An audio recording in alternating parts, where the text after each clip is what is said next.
ये ward number 7 से है और ये भी विकास का सवाल। मैं अभी वार्ड नंबर 7 की समस्याओं के बारे में बात कर रहा था। इनको ये बात भी समझनी चाहिए कि सड़कों को बनाना, पथ प्रकाश की व्यवस्था करना, नाली का निर्माण कराना, नाली की सफाई कराना, ये मूल दायित्व तो मूलतः नगर निगम का है। हम लोग चूँकि करते हैं और बहुत करते हैं, और हम लोग चूँकि जनता के बीच में जाते हैं और हम ही दिखते हैं, इसलिए लोगों को लगता है कि सारा काम हम ही को करा देना है। अब मजबूरी ये है कि पूरे नगर निगम को रिप्लेस करके मैं सारा फंड 250-300 करोड़ का अपने हाथ में लेके पूरे शहर का काम नहीं करा सकता। मुझे तो जो काम कराने के लिए 1.5 करोड़ रुपए मिले हैं, 1.5 करोड़ रुपये अगर खत्म हो गए तो मेरा काम रुक गया। अब जितना अधिक मानवेला में हम लोग काम करा सकते तक में विधायक निधि से पूरा, आप कभी अपने पत्रकार को भेजिए, वहाँ बंगला मोहल्ला है, पूरा देहात था, हम लोगों ने पूरी तरह उसको सीसी रोड बना करके शहर में बदल दिया।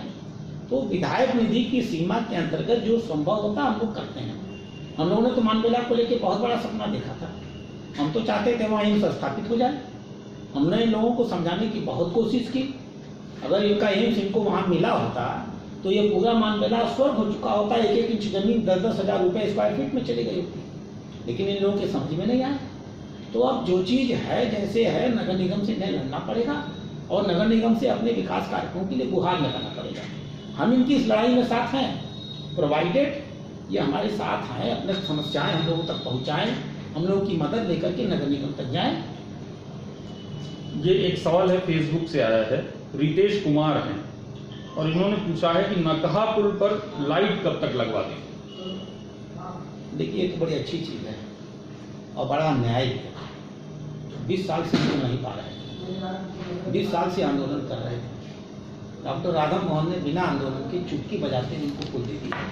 इनसे पहले कहिए कि उस पुल के लिए धन्यवाद देते हैं, फिर लाइट की बात करें, लाइट हम लोग लगवा देंगे बहुत जल्दी। अब ये सवाल चूंकि फेसबुक पर आया है तो धन्यवाद वो शायद फेसबुक पर ही देंगे।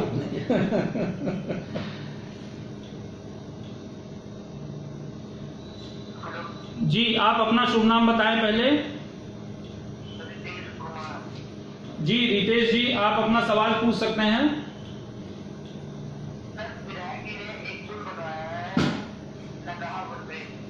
ये सवाल अभी फेसबुक पर आपका आ चुका है और अभी विधायक जी इसका जवाब दे चुके हैं।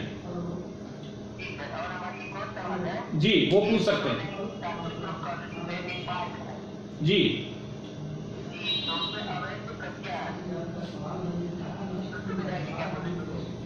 देखिए, बहुत अच्छा लगता है कि आप जागरूक हैं बात करने को लेकर के, लेकिन आपकी एक समस्या है कि आपकी जागरूकता सड़क पर नहीं आती। आपको एक एप्लीकेशन लिखनी चाहिए, मोहल्ले के लोगों के हस्ताक्षर कराने चाहिए, हम लोगों को एप्लीकेशन देनी चाहिए जिससे कि हम जीडीए के ऊपर दबाव बनाएं कि वो अतिक्रमण हटे, और जब अतिक्रमण हटने के लिए फोर्स वहाँ जाए तो आप लोगों को उस फोर्स की मदद करनी चाहिए। अक्सर होता क्या है कि आप अतिक्रमण हटाना तो चाहते हैं लेकिन खतरे नहीं लेना चाहते हैं। जब टीम अतिक्रमण हटाने पहुँचती है तो जिसका अतिक्रमण हटाया जाता है वो आसपास के 200 लोगों को लेकर सड़क पर खड़ा होता है, और जो लोग अतिक्रमण हटवाना चाहते हैं वो अपने घर में ताला बंद करके सिनेमा हॉल में चले जाते हैं। जो भी पुलिस प्रशासन के लोग या किसी विभाग के लोग जब अतिक्रमण हटाने जाते हैं तो उन्हें जन सहयोग चाहिए, जन समर्थन चाहिए, इनको स्वयं पहल करनी चाहिए। ये कुछ करते हैं। ये नए कॉलर हैं। जी, अपना शुभ नाम बताएं। आशुतोष जी, आप क्या सवाल कर रहे हैं विधायक जी से?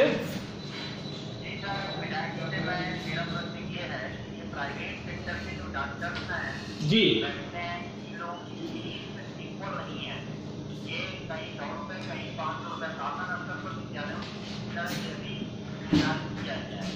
अभी इसी सवाल का जवाब किसी और कॉलर के थ्रू आया था, विधायक जी दे रहे हैं दोबारा। इसका जवाब दे देता हूँ। आशुतोष जी, मुझे ये बताइए कि दुनिया में किस चीज़ का नाम इक्वल है? क्या सारे कपड़े इक्वल भाव बिकते हैं? सारे प्रकार के चावल एक दाम पर मिलते हैं? सारे साबुन एक जैसे मिलते हैं?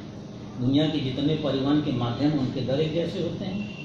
हर चीज़ की दर इस बात से तय होती है कि व्यक्ति की गुणवत्ता क्या है, वो किस स्तर की सुविधा दे रहा है और उसकी डिमांड कितनी है। डिमांड सप्लाई का रेशियो होता है।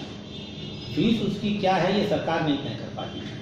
हाँ, अगर फीस लेने के बाद वो मरीजों के साथ धोखाधड़ी कर रहा है, उनके साथ छल कपट कर रहा है, जबरन उनको जांच लिख रहा है, 2 दवाओं की जगह 5 दवाओं को प्रिस्क्राइब कर रहा है, जो मरीज 10 दिन में ठीक हो सकते हैं उनको 20 दिन तक खींच के ले जा रहा है, ऐसे डॉक्टरों के खिलाफ शासन कार्रवाई कर सकता है, प्रोवाइडेड आप जागरूक हों, आप उनके खिलाफ संघर्ष करें। होता क्या है कि आप शिकायत तो करेंगे, लेकिन जब आपसे लिखित शिकायत मांगी जाएगी, बहुत बार हम लोगों ने देखा डॉक्टरों के यहाँ मरीज मरते हैं, हम लोग कहते हैं पोस्टमार्टम करा लो। पोस्टमार्टम कराओगे, डॉक्टर की गलती पकड़ में आएगी, गलती पकड़ में आएगी तो सजा मिलेगी। अब होता है कि हल्ला बवाल तो होता है, जो ही पोस्टमार्टम का विषय आता है सब शांत हो जाता है, और जब तक आप पोस्टमार्टम नहीं कराएंगे किसी दोषी डॉक्टर को आप दंडित नहीं कर पाएंगे। विधायक जी, एक नए कॉलर जोड़ रहे हैं।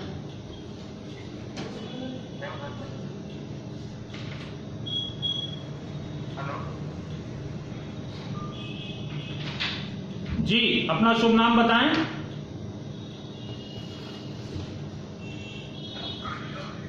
जी, आप अपना नाम बताएं। आप अपना नाम बताएं।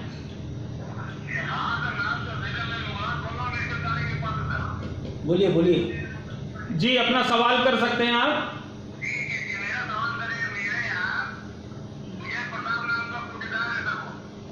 जी, देखिए, ये जन समस्या के प्रश्न करिए, व्यक्तिगत रूप से किसी के प्रश्न मत करिए। इनका प्रश्न व्यक्तिगत नहीं। जी बोलिए। अच्छा, सार्वजनिक वितरण प्रणाली पर सवाल है, विधायक जी जवाब देंगे। मैं तो इस सवाल से बहुत खुश हूँ, लेकिन दुख इस बात का है कि मैं अभी मुगला में ही सुबह 8 बजे से 12 बजे तक था। 4 घंटे। जी, विधायक जी आपको जवाब दे रहे हैं, आप सुनिए। विधायक जी थोड़ा सा 4 घंटे सुबह 8 बजे से लेकर 12 बजे तक आज ही मैं सेमरा और मुगला में ही था, और कृषि भवन में मैंने राशन कार्ड का शिविर लगाया हुआ है जी। और ये शिविर हमने इसीलिए लगाया है कि जिन लाभार्थियों को राशन कार्ड नहीं मिला उनको राशन कार्ड पहुंचाया जाए, जो कोटेदार बदमाशी कर रहे हैं उनको नियंत्रित किया जाए। स्वयं मैं 4 घंटे रह करके वहाँ से आ रहा हूँ, और विजय प्रताप नाम के जो कोटेदार की चर्चा कर रहे हैं, मैंने उनको नोटिस जारी कराई है, क्योंकि विजय प्रताप उस कार्यक्रम में आए नहीं थे।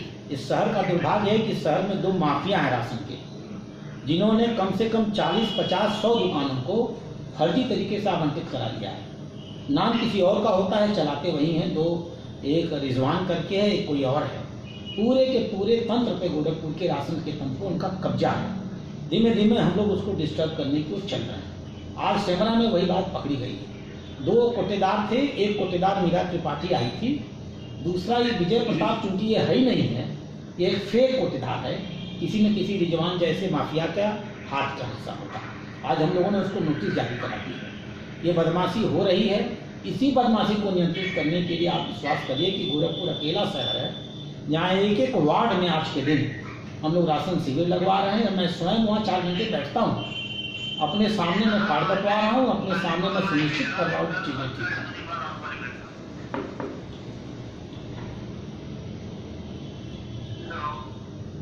हाँ बोलिए। जी, अपना सवाल दोहराएंगे। ये नए कॉलर हैं। जी, अपना शुभ नाम बताएं।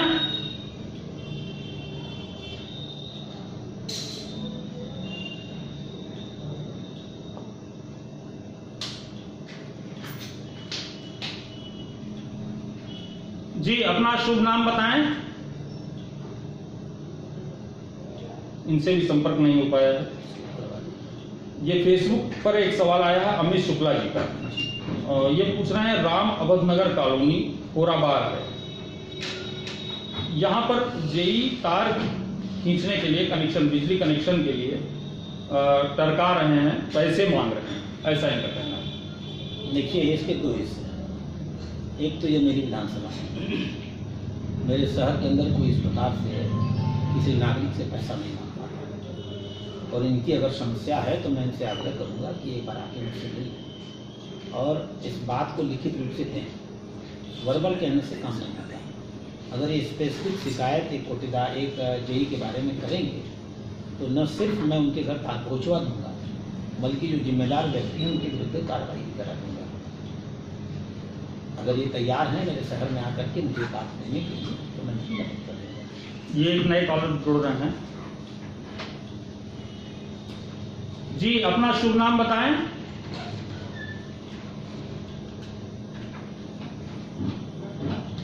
हेलो, अपना नाम बताएं आप। प्रियंका तिवारी जी। हाँ, अपना सवाल पूछ सकती हैं आप विधायक जी से।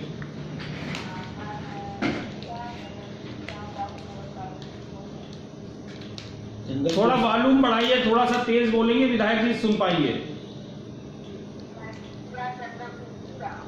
जी हाँ, बोलिए बोलिए। हाँ, बोले बोले, बोलिए बोलिए।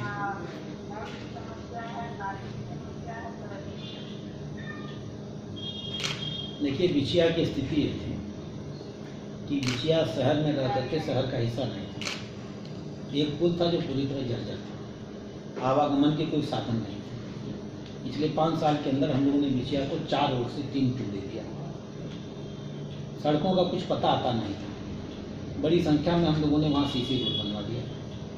अब हम लोगों ने एक प्रोजेक्ट लिया कि पीएससी के गेट के बगल से पीएससी की दीवार तोड़ करके, जिस क्षेत्र की ये बात कर रही है सरस्वतीपुरम को सड़क जाती है, उस सड़क को चौड़ा करा करके कैसे इनको आवागमन का साधन दे दिया जाए।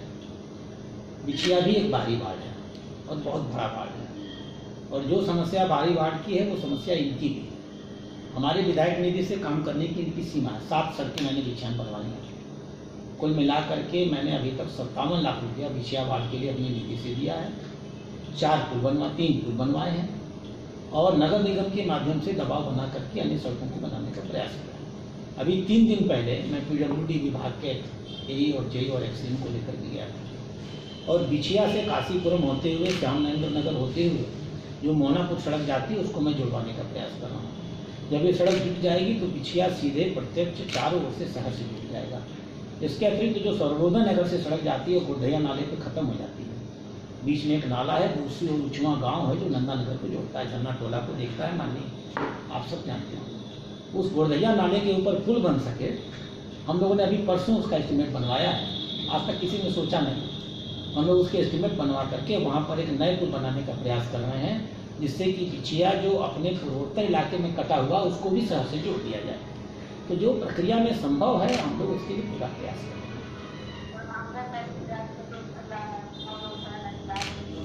जी, विधायक जी ने आपका जवाब दिया है। अब हम एक नए कॉलर को ले रहे हैं।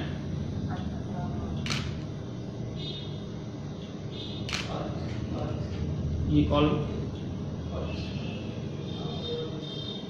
जी, अपना सवाल पूछिए, अपना नाम पहले बता दीजिए।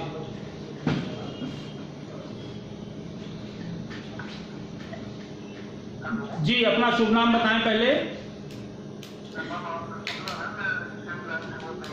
हाँ, शुक्ला जी, कहाँ से बोल रहे हैं? सिविल लाइन से। अपना सवाल पूछें, विधायक जी सवाल का जवाब दे रहे हैं।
जी, विधायक जी जवाब दे रहे हैं, सुनिए। देखिए, भारतीय जनता पार्टी पारदर्शिता के लिए पहचानी जाती है, और सबने, सारे नागरिकों ने लगातार महसूस किया है कि परीक्षा और इंटरव्यू से संबोधित परीक्षा और इंटरव्यू के नाम पर बहुत धांधलियाँ होती हैं, और अच्छे बच्चे जो अच्छे नंबर पाकर आते हैं, जब इंटरव्यू होता है तो वो छठ के किनारे हो जाते हैं। इसलिए भारतीय जनता पार्टी ने तय किया कि ग्रुप C और ग्रुप D इन दोनों अपॉइंटमेंट्स में किसी भी प्रकार का कोई इंटरव्यू न लिया जाए और सिर्फ मेरिट के आधार पर चयन कर लिया जाए। अब एक विधायक के रूप में मैं शहर का विधायक हूँ, मुझे बहुत अच्छा लगेगा कि कोई ये कहता है कि शहर की पढ़ाई अच्छी होती है, शहर की शिक्षा व्यवस्था अच्छी है, लेकिन मेरी मजबूरी ये है कि मैं ये नहीं कह सकता हूँ कि ग्रामीण क्षेत्र में पढ़ाई नहीं होती। ग्रामीण क्षेत्र में नकल होता है, ग्रामीण क्षेत्र में जबरन नंबर दिए जाते हैं। एक जनप्रतिनिधि इस प्रकार के बहुत ओवर रूलिंग स्टेटमेंट नहीं दे सकता है और न ही इससे सहमति व्यक्त कर सकता है। चयन में पारदर्शिता हो, उसका कोई तरीका बनाना पड़ेगा और वो तरीका स्वाभाविक रूप से मेरिट का ही होगा। जहाँ भी ये तथाकथित लिखित परीक्षाएं होंगी और इंटरव्यूज होंगे, वहाँ प्रबंधन भ्रष्टाचार की ओर अधिक जाएगा। भारतीय जनता पार्टी ने इसीलिए इन चीजों को दूर किया है।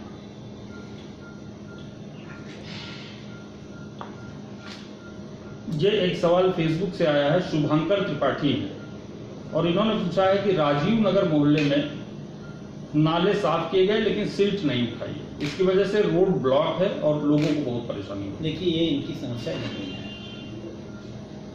लगातार हम लोग नगर निगम से इस बात को कह रहे हैं, नालों की सफाई कागजी होती है, करोड़ों का बात न्यारा हो जाता है। हम कहते ठेका तो हम देते हैं कली यार छपाई के नाम पर कि नीचे तक मलबा निकाला जाएगा और नाला को भी साफ किया जाएगा। होता कुछ नहीं, ऊपर के बमुश्किल 6 इंच का नाला साफ कर दिया जाता है, नीचे जहाँ के तहाँ वो जमा हुआ नाला पड़ा रह जाता है। और खूबी ये है कि इस बात को लेकर के कि जो नाले में से मलबा निकल रहा है, जब तक सूख नहीं जाएगा उठाया कैसे जाएगा, उसको नाले के बगल में छोड़ दिया जाता है और जब वो उठता नहीं है तो 2-4 दिनों के बाद वो वापस नाले में चला जाता है। इसीलिए चूंकि अब तक समाजवादी पार्टी की सरकार थी, हम लोग की बड़ी राजनीतिक सीमाएँ थी, हम लोग चाह कर भी बहुत चीज़ों पर हस्तक्षेप नहीं कर पाते थे क्योंकि उनके नगर आयुक्त हुआ करते थे। अभी मैंने 3 दिन पहले नगर आयुक्त से शहर के उन सारे नालों की सूची मंगवाई है जिनका ठेका इन्होंने दिया है और जिनकी उन्होंने पूरी सूची बनाई है कि किस दिन कहाँ का नाला साफ होने वाला है। और मैं 2-4 दिनों के अंदर उस पूरी सूची के साथ एक-एक नाले पर निकलने वाला हूँ और उसे देखने वाला हूँ कि वो कली झाड़ सफाई हो, इसीलिए मैंने सूची मंगवाई है। जी, एक नए कॉलर जुड़ रहे हैं। जी, अपना शुभ नाम बताएं। जी, अपना नाम बताएं। केसरी नंदन जी, अपना सवाल पूछें।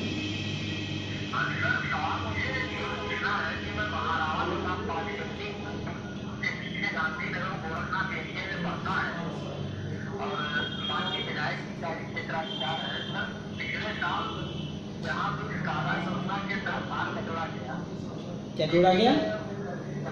क्या जोड़ा गया? समझे नहीं।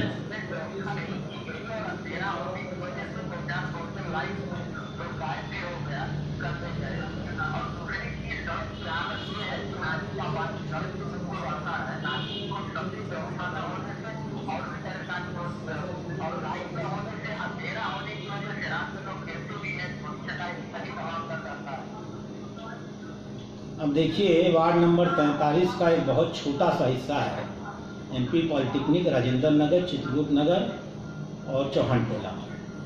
इस छोटे से हिस्से में कुल मिला के 97 लाख की सड़कें मैंने अपने विधायक निधि से बनवाई हैं। पूरा भाटी बिहार मेरे द्वारा बनाया हुआ है, अमरनाथ सिंह की पूरी सड़क मेरे द्वारा बनवाई हुई है, पूरा का पूरा चित्रगुप्त नगर आप जितनी सड़कें देखेंगे वो सब हमारी सीसी रोड बनी हुई हैं।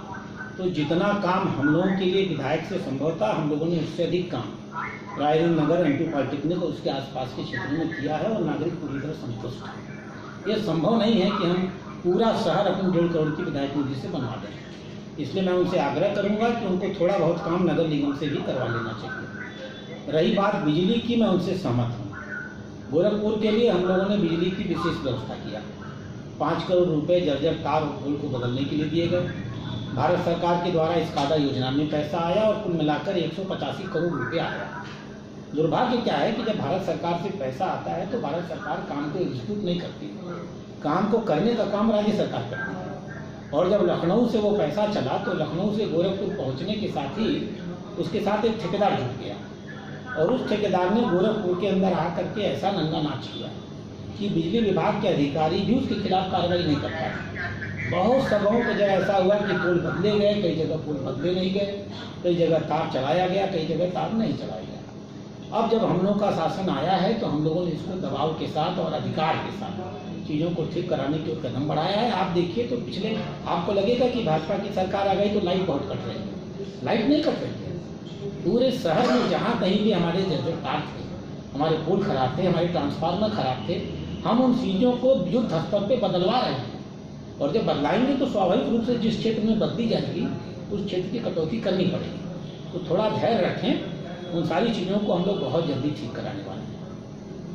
ये एक सवाल फेसबुक से आया है, अमजद खान साहब का सवाल है और ये सवाल पहले भी आ चुका है। इनका कहना है कि स्लाटर हाउस स्थापित कराने के लिए क्या कोई योजना है, क्योंकि तमाम प्रतिबंधों के बाद लोगों को और खास तौर पे मांस कारोबारियों को बहुत परेशानी है। देखिए, कानून से ऊपर तो कोई नहीं है और कानून से ऊपर तो अमजद भाई भी नहीं है जी, राधा मोहन अग्रवाल भी नहीं है, अजय सिंह भी नहीं और अमजद खान भी नहीं है। कानून का पालन तो करना पड़ेगा। चौराहे चौराहे, मोहल्ले मोहल्ले, जिसको मन करे जहाँ चाहे दुकान खोले। इतनी भी सावधानी नहीं है कि कम से कम सामने एक पर्दा लगा। सड़कों से हम लोग गुजरते हैं, लटके हुए बकरे पड़े रहते हैं, मुर्गे पड़े रहते हैं और काटे जाते हैं, खून छूटा रहता है। इन्हें भी तो कुछ जन स्वास्थ्य की चिंता करनी चाहिए जी। इसलिए नियमन आवश्यक है। अब तक नियमन नहीं था ऐसा नहीं है, नियमन का पालन नहीं होता था। अब भारतीय जनता पार्टी की सरकार उन नियमों को जो स्लाटर हाउस के लिए वास्तव में बनाए गए उनका अनुपालन करा रही है। तो धीमे धीमे जब अनुपालन होगा तो इनका भी मनोमस्तिष्क बदलेगा और नियम कानून के अंतर्गत ये स्लाटरिंग का काम करेंगे। इनका व्यवसाय महत्वपूर्ण है, लेकिन सत्य ये भी दूसरा है कि इनका व्यवसाय न हो तो शायद इस देश में खादी की समस्या पैदा हो जाएगी। तो भारतीय जनता पार्टी ये नहीं कह रही कि दुनिया में कोई मांसाहारी नहीं रह जाएगा। भारतीय जनता पार्टी ये कहती है कि स्वस्थ मांस नागरिकों को खिलाया जाए और स्वस्थ तरीके से गंदा मांस न खिलाया जाए। जी विधायक, नए कॉलर आ गए हैं। जी, अपना शुभ नाम बताएं। जी, आप अपना सवाल पूछिए विधायक जी से।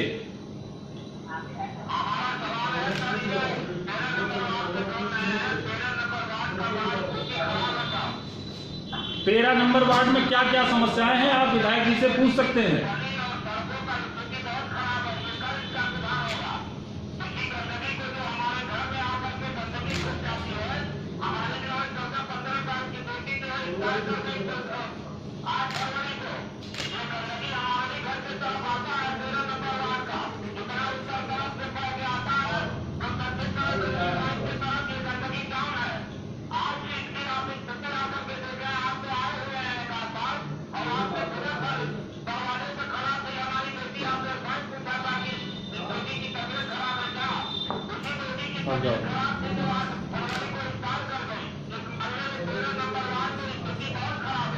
देखिए,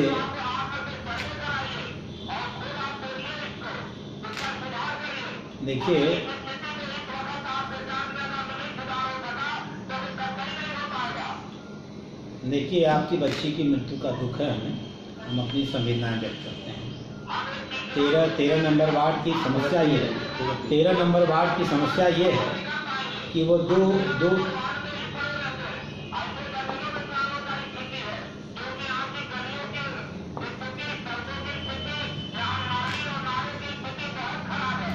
जी विधायक जी आपके सवाल का जवाब दे रहे हैं, आप सुनिए। आपकी बेटी की मृत्यु का हम लोगों को दुख है और मैं अपनी संवेदनाएं व्यक्त करता हूँ। 13 नंबर वार्ड की समस्या है कि ये पूरे के पूरे दो तरफ से, जिधर 13 नंबर वार्ड की ढाल है, 13 नंबर वार्ड की ढाल है दक्षिण पश्चिम की ओर और ये दो ओर से रेलवे लाइन से घिरा हुआ है। इस नाते यहाँ की रेलवे परमिशन नहीं देती है कि रेलवे की जमीन पर नाला बना दिया जाए। हम लोगों ने एक नाला हड़वा फाटक से होते हुए 13 नंबर वार्ड को घेरते हुए तरन चौराहे तक बनवाया है, जो अब ऑपरेटिव हो गया है। अभी कुछ दिनों पहले मैं गया था वहाँ पर, एक नया नाला रेलवे की ज़मीन पर बनाया जाए, इसके लिए मैं नगर आयुक्त को मैंने इंस्ट्रक्ट किया है कि वो नया नाला बन जाएगा अगर तो शायद जल निकासी की समस्या का समाधान हो जाए। प्रश्नकर्ता को ये भली बात मालूम है कि मैं स्वयं 13 नंबर वार्ड में 3 दिनों तक लगातार 4-4 घंटे खड़ा रह करके सफाई नाले के और गैंग नाले को लेकर मैंने अपने हाथ से पूरे के पूरे वार्ड में तकरीबन 3 दिनों तक लगातार सफाई कराई। यह एक विधायक का काम नहीं होता है, यह सब नगर निगम का काम होता है। बावजूद इसके हम लोगों ने स्वयं इसको अपने हाथों से 3 दिनों तक गैंग लगवा करके खुद करवाया।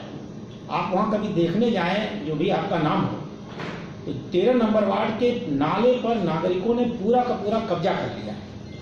नाले के बगल में 10 फीट की जमीन छोड़ी जानी चाहिए जिस पर सफाई हो सके। स्थिति यह है कि लोगों ने नाले पर तो कब्जा किया ही है, नाले के ऊपर लिंटर डाल करके अपना मकान बना लिया।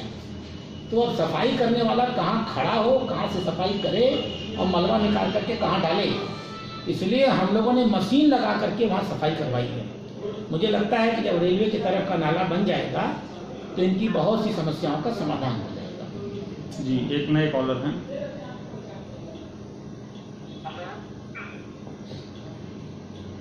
बोलिए बोलिए। जी, अपना नाम बताएं। जी, अपना नाम बताएं।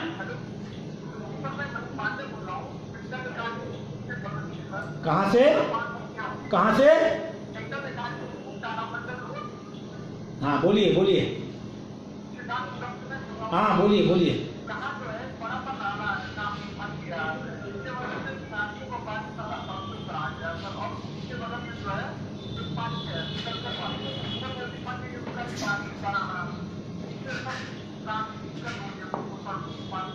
देखिए, मैं जवाब दूं।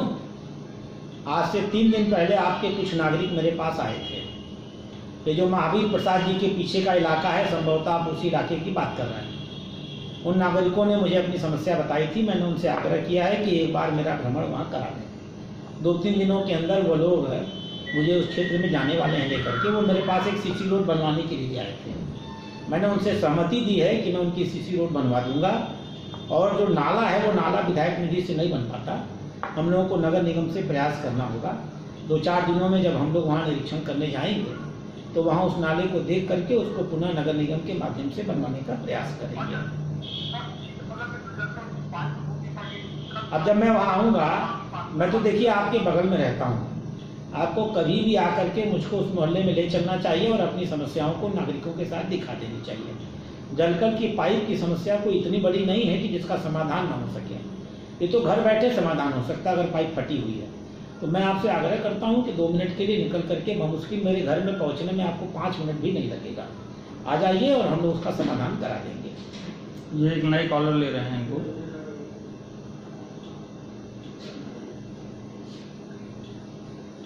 जी, अपना नाम बताएं।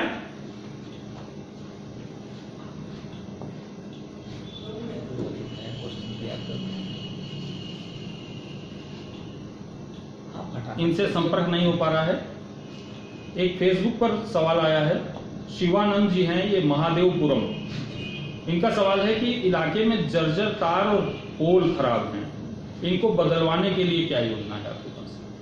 मैंने आपको पहले ही बताया, हम लोगों ने इस कादा के तहत पैसा लिया है। विशेष रूप से 5 करोड़ रुपया अलग से स्वीकृत कराया था। इन सब पर अब बहुत तेजी से काम चलना शुरू हो गया है और जितने जर्जर पोल तार हैं सब बदलने की प्रक्रिया में। गोरखपुर को हम लोगों ने एक विशेष योजना के तहत लिया है और गोरखपुर में हम लोग प्रयास ये कर रहे हैं कि जितने ऊपर चलने वाले तार हैं उनको हटा करके सारे तार जमीन के अंदर डाल दिए जाएँ। ये योजना पिछली सरकार में स्वीकृत तो हम लोगों ने करा दिया था, माननीय अखिलेश यादव जी की सरकार थी, तो आजमगढ़ और गोरखपुर 2 शहरों के तार अंडरग्राउंड हो जाए, इसकी स्वीकृति घोषणा माननीय मुख्यमंत्री से हुई थी। बाद में थोड़ी राजनीति हो गई, आजमगढ़ में ये प्रक्रिया हुई लेकिन गोरखपुर की प्रक्रिया रुक गई। हम लोग प्रयास कर रहे हैं कि पूरे के पूरे गोरखपुर में कहीं ना कहीं अंडरग्राउंड वायरिंग कर दिया जाए, जिससे कि तारों का जो जाल है वो भी खत्म हो जाए, जो नागरिकों के ऊपर जीवन पर खतरा आता है वो भी खत्म हो जाए और अपना शहर थोड़ा सा सुंदर भी दिखने लगे। ये मुख्यमंत्री का शहर है, ये सामान्य शहर नहीं है, तो हम लोग इसको बहुत सुंदरता के साथ और बहुत भव्य तरीके से विकसित करना चाहते हैं। महादेवपुरम हो, बहादुरपुरम हो, चाणक्यपुरी हो, सब आसपास की जितनी भी कॉलोनियाँ हैं उन सब पर अभी मैं कल वहाँ गया था। इनकी जो मूल समस्या है जिसके बारे में चर्चा नहीं कर रहे हैं, इनके पास तो जाने के लिए सड़क नहीं है। एक सिंगल सड़क है जो आवास विकास झारखंडी से होकर भक्ता चली जाती है। अभी कल हम लोगों ने सारी सड़कें नपवाई हैं कि उसको चौड़ा करके 7.5 मीटर चौड़ाई का उच्चीकरण करके पूरी सड़क बनवा दी जाए। तो जो संभव है किया जा रहा है और कुछ छोड़ा नहीं जाएगा। एक नए कॉलर हैं।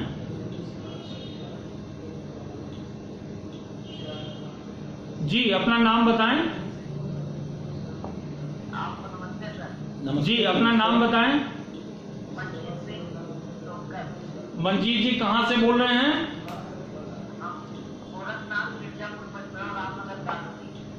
जी अपना सवाल पूछिए विधायक जी से। सर हमारे एरिया का सप्लाई पाइप पानी नहीं आ रहा है। अब देखिए, जो आपका क्षेत्र है वहाँ पाइपलाइन होती ही नहीं थी। ये हम लोग का दुर्भाग्य है कि शहर के 18% हिस्से ऐसे थे जहाँ पेयजल की आपूर्ति हुई नहीं, और अब स्थिति है कि किसी प्रकार से योजना स्वीकृत करा करके हम लोगों ने पानी की टंकियाँ बनवाई, अधिकांश जगहों पर पाइपलाइन देना शुरू किया। लेकिन अभी हुआ ये कि जो टंकियाँ बनाई गई हैं, हाँ हेलो, जो टंकियाँ बनाई गई हैं, टंकियों का हैंडओवर नहीं हुआ है। टंकियाँ जल निगम बनाता है और पाइप दौड़ाने का काम जलकल करता है। जब यह टंकियाँ जलकल को हैंडओवर हो जाएंगी तो उनकी पाइपलाइन दौड़ाई जाएगी। एक तीसरी सबसे बड़ी समस्या है कि जब हम पाइपलाइन दौड़ाते हैं तो बहुत सारे लोग होते हैं, चूँकि अपने अपने घरों में उन्होंने मशीनें लगा रखी हैं, इसलिए वो जलकल का कनेक्शन नहीं लेना चाहते हैं। उनके दिमाग में ये भ्रम होता है कि अगर हम जलकल का कनेक्शन ले लेंगे तो हमको कर देना पड़ेगा। उनको ये भी जानकारी नहीं है कि वो जलकल का कनेक्शन ले चाहे मत लें, तो जलकर तो उनको देना ही पड़ता है 3.5%। तो हम लोग प्रेरित कर रहे हैं कि जब पाइपलाइन जहाँ लगी जाए वहाँ अधिकांश लोग कनेक्शन लें, जिसके कारण हम पाइप को दौड़ा सकें। जिस एरिया में हम पाइप दौड़ाते हैं, अगर बहुत सारे लोग कनेक्शन नहीं लेते हैं और उस पाइप को हम टंकी से जोड़ देते हैं तो इतना प्रेशर पैदा होता है कि अच्छी से अच्छी क्वालिटी की पाइप फट जाती है, और फटने के नाते कुछ एरिया में आपूर्ति होती है, बाकी एरिया में रुक जाती है। इनकी समस्या उसी प्रकार की होगी। तो मैं इनसे स्वयं आग्रह करूंगा, थोड़ा धैर्य रखें। योजना अभी नकमलपुर वाटर जोन का इलाका है। हम लोग इस योजना को अंतिम स्वरूप देने की स्थिति में 4 से 6 महीने में योजना पूरी हो जाएगी, और सारी टंकियां हैंडओवर होकर के जो पाइपलाइन की व्यवस्था है हम लोग इसको पूरा करा लेंगे और इनकी समस्याओं का बहुत कुछ समाधान करेंगे। जी हाँ, मैं आपसे कह रहा हूँ, कुछ हिस्से में बिछी है, कुछ हिस्से में नहीं बिछी है। जब तक पूरे हिस्से में नहीं बिकेगी तब तक उसका कनेक्शन नहीं होगा।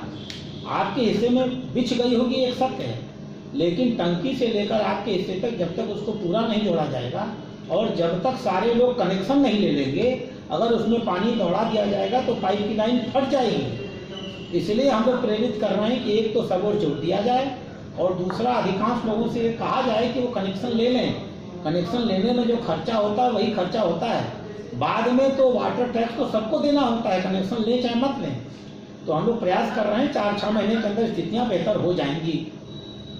जी, आपके विधायक जी ने जवाब दिया है आपके सवाल का कि 4-6 महीने में आगे स्थितियां बेहतर होंगी।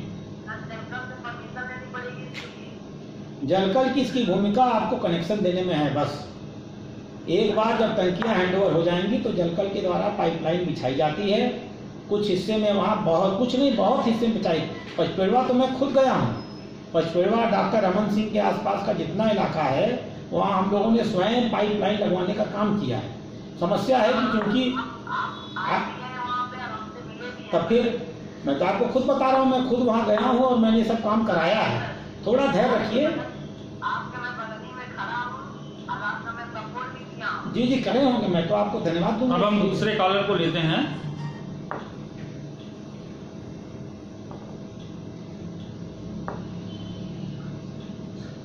जी जी, अपना शुभ नाम बताइए। जी शरद जी, कहाँ से बोल रहे हैं?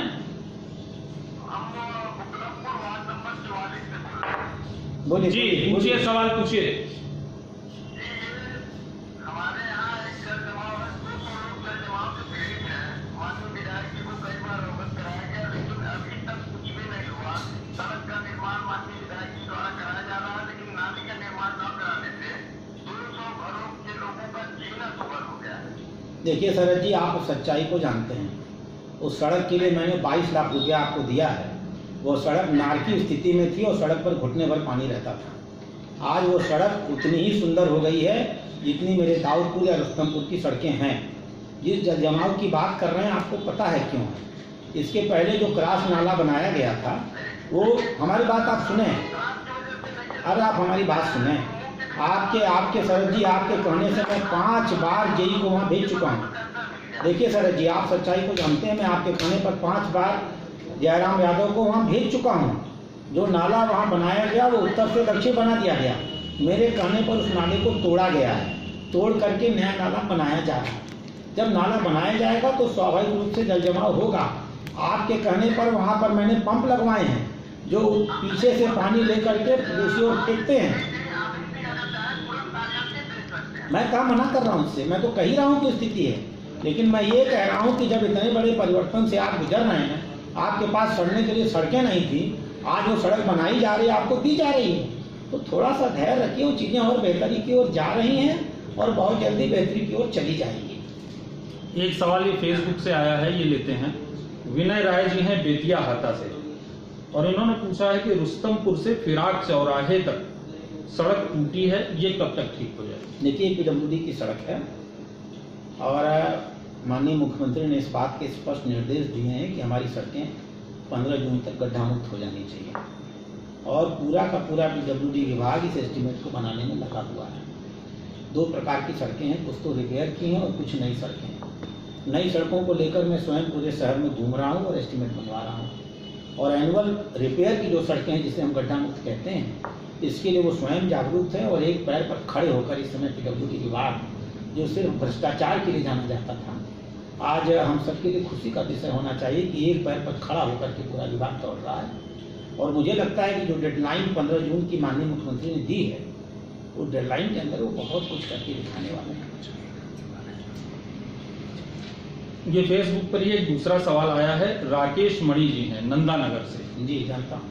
इनका सवाल है कि नंदानगर में रोज घंटों जाम लगता है और आप लोग यहाँ एम्स बनवा रहे हैं, ये अच्छी बात है, लेकिन अगर क्रॉसिंग पर ओवरब्रिज नहीं बना तो यहाँ जाम से हालत बहुत खराब हो जाएगी। देखिए, नंदानगर में ओवरब्रिज बने हैं, ये सिर्फ उनकी लड़ाई नहीं, हम लोग की अपनी लड़ाई है, क्योंकि बहुत बार हम लोग को नंदानगर जाना पड़ता है। नंदानगर में ओवरब्रिज बनना आवश्यक है। हम लोगों ने उत्तर प्रदेश सरकार से स्वीकृति ली, लेकिन एयरफोर्स ने सुरक्षा के नाम पर इस पर आपत्ति व्यक्त करा दी, और बहुत प्रयास करने के बावजूद भी एयरफोर्स ने हम लोग को स्वीकृति नहीं दिया। इसके बाद जब रेल राज्य मंत्री गोरखपुर आए थे किसी कार्यक्रम में, हम लोगों ने उनसे आग्रह किया कि जितने भी गोरखपुर के अंदर शहर के बीच में जो जाने वाली रेलवे लाइन है, उसके ऊपर जितने ओवरब्रिज बना दिए गए उनके नीचे अंडरब्रिज बनाया जाए, और जहाँ नहीं बनाए गए वहाँ नए बनाए जाए। और फिर यह तय हुआ कि नंदानगर में भी अंडरब्रिज बने। मैंने बताना चाहूँगा कि रेलवे प्रशासन वहाँ जा चुका है, वहाँ का सर्वे कर चुका है, और करीब करीब सैद्धांतिक रूप से इस बात पर सहमत हो चुका है कि एक अंडरब्रिज वहाँ बनवा दिया जाए। लेकिन मैं इन्हें गारंटी देता हूँ, अंडरब्रिज बनने से इनकी समस्या का समाधान नहीं निकलने वाला है। अंडरब्रिज तो धर्मशाला में भी था, हमेशा पानी लगा रहता, तो इनकी समस्या का समाधान ओवरब्रिज ही है।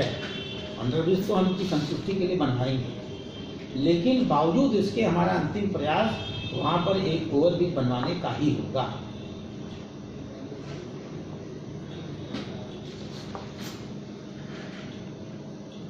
हिंदुस्तान के बोलिए विधायक जी कार्यक्रम, जिसको फेसबुक पर लाइव आप सब देख रहे थे, आपने देखा और विधायक जी ने 40-50 लोगों की जन समस्या पर सवालों के जवाब दिए हैं।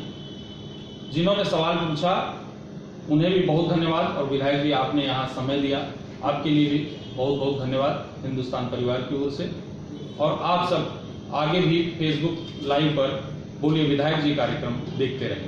नमस्कार।